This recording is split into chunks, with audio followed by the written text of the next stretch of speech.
Please, the only thing I ask of you to support this mama is to share this video, like it and drop a comment.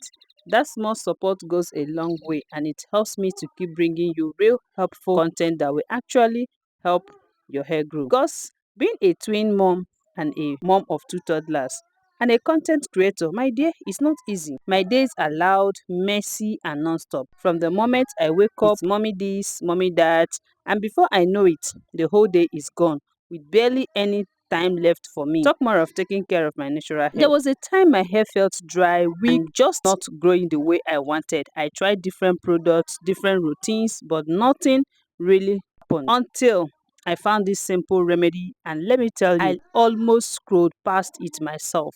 But I'm glad I didn't, because within a short time I started seeing real changes. My hair felt softer, stronger, and the growth, it was actually visible. Not the maybe it's working kind, but the kind that makes you stop and say, wait, is this really my hair? Now, even with my crazy schedule, this is one thing I can keep up with, and it's been a total game changer. So please don't scroll past this. If you have been struggling with your natural hair like I was, this might be exactly what you need. Stay with me because I'm about to show you everything I used, how I used it, and how you can start seeing results. Let's get into it.